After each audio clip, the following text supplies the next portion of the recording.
For 30 days, a billionaire CEO walked into his own company, and nobody recognized him. What he saw during those 30 days made him fire managers, promote strangers, and rewrite the future of the company forever. Richard Coleman wasn't just a CEO, he was a titan. He built one of the largest logistics companies in the entire Midwest from the ground up. We're talking 5,000 employees and hundreds of millions in revenue every single year. From the outside, his empire was unbreakable. But lately, Richard felt a tremor in its foundation. Something was deeply wrong. Employee turnover was skyrocketing. Customer complaints were piling up, one after another. He'd call meetings, demand answers, but every department head, every manager, handed him the same glossy report with the same empty words. Everything is fine. The numbers on paper looked okay, but the soul of his company felt like it was dying. Richard was a man who trusted his gut, and his gut was screaming that he was being lied to.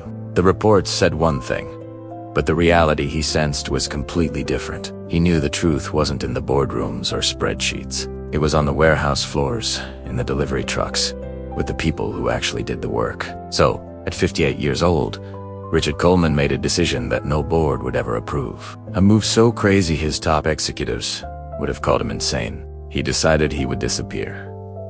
This wasn't a vacation. This was an infiltration. Richard shaved the beard he'd had for 20 years. He swapped his tailored suits for cheap, worn-out clothes he bought at a thrift store. He walked into his own company's hiring office, filled out a job application, and introduced himself as Mark, a new temporary warehouse assistant. No corner office, no personal assistant, no authority. He wasn't Richard Coleman, the powerful CEO, anymore. He was just Mark. He had a simple badge, a pair of steel-toed boots, and a job application stamped entry-level. His first day on the job, no one gave him a second glance. He was just another face in the crowd, invisible. And that was exactly what he wanted. His secret mission had begun. The warehouse was a shock to the system. The moment Richard stepped onto the floor, the noise hit him like a physical blow. A constant, deafening roar of machinery, beeping forklifts, and shouting supervisors.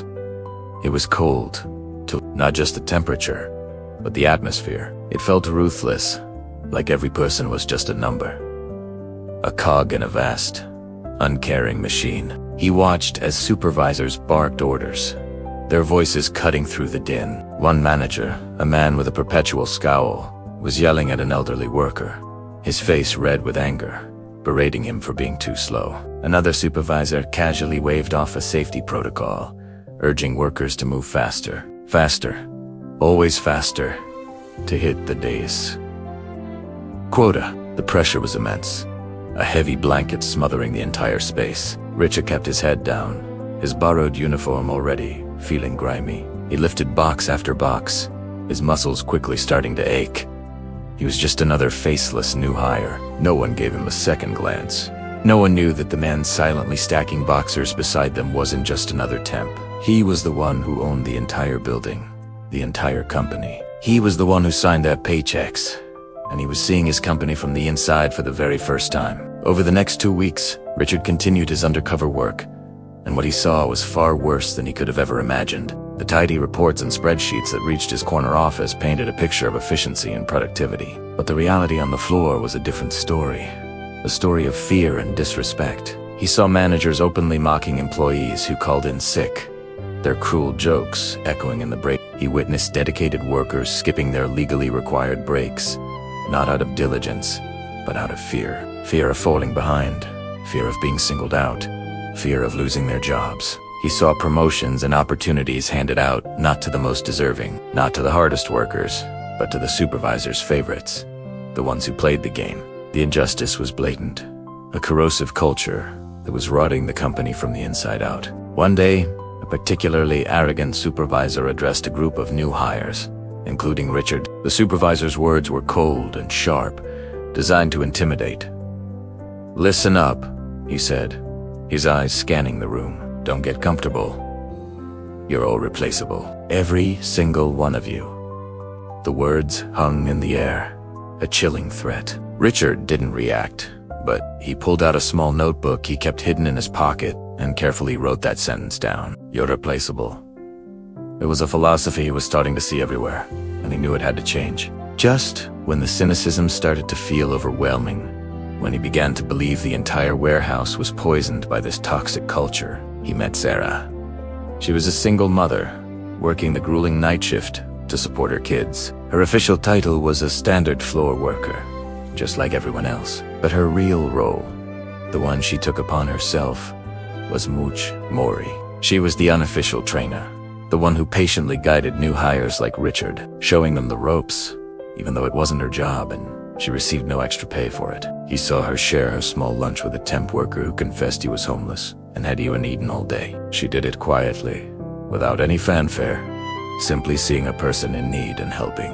One afternoon, Richard was struggling to lift a particularly heavy and awkward box. His back was screaming in protest, and he felt the humiliating stare of a supervisor nearby. Before the supervisor could yell, Sarah quietly stepped in. She didn't make a scene or draw attention to his struggle. She just positioned herself on the other side of the box. "Let's get it together," she said with a small, encouraging smile. "We look out for each other here." Her words were a stark contrast to the supervisor's "you're replaceable." In that moment, Sarah represented a different kind of culture, one of teamwork and compassion. She was a flicker of light in the overwhelming darkness. After 28 days of observation, Richard knew. He had seen the good, the bad, and the ugly. He had identified the toxic managers who were driving the company into the ground, and he had found the hidden leaders like Sarah who were holding it together. But he needed one final, definitive test. He needed to see how they would all react under extreme pressure. So, with the help of a trusted executive on the outside, he staged a major problem. A fake shipment error was created in the system, a mistake that appeared to be worth tens of thousands of dollars in lost product. The news rippled through the night shift like a shockwave.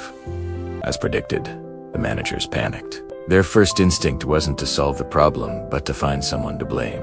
Fingers were pointed, voices were raised, and the floor workers, who had nothing to do with the error, were threatened with write-ups and dismissals.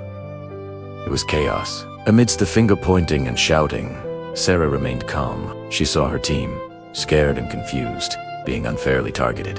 Instead of clocking out at the end of her shift, she stayed, unpaid. She told her frantic supervisor she would look into it. 4 hours, she meticulously went through the records, cross-referencing orders and tracking numbers. If you enjoyed this story, make sure to like and subscribe for more.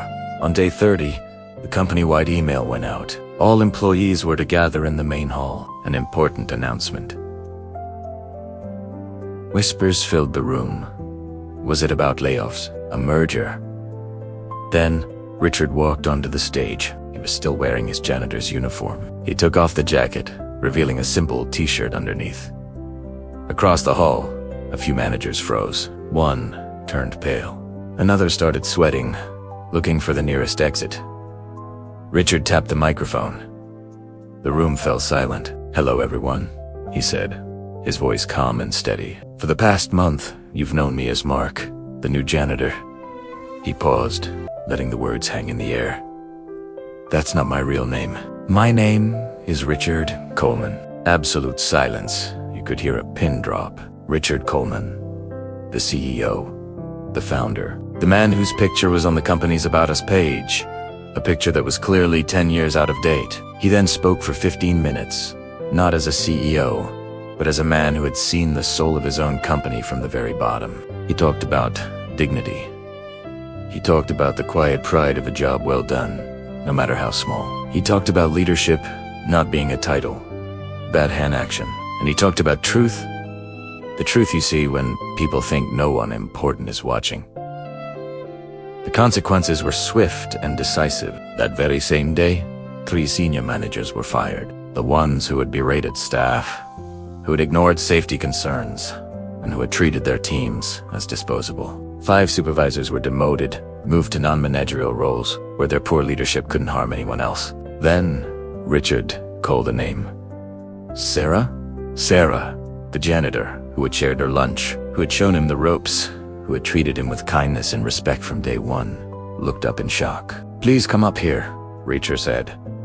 She walked to the stage, completely stunned. On the spot, Richard promoted her, not just to a supervisor, but to the head of the entire warehouse operations department. Her salary was doubled, effective immediately. He added full education benefits for her and her children. As tears streamed down her face, Richard leaned in and said something the whole room heard through the microphone. This company doesn't need louder bosses. It needs better humans. Richard Coleman never returned to his corner office full-time. The experience changed him. Now, he spends most of his time on the ground, visiting warehouses and distribution centers, always unannounced. He's not looking for mistakes. He's looking for character. He learned the most valuable lesson a leader can learn. The true test of a company isn't in its profit margins or its stock price. It's in how its people behave when they think the CEO isn't in the room. It's about what happens when they think no one is watching. If this story moved you, consider subscribing for more real stories with real lessons. Because true character is always revealed when power is hidden. Thanks for watching.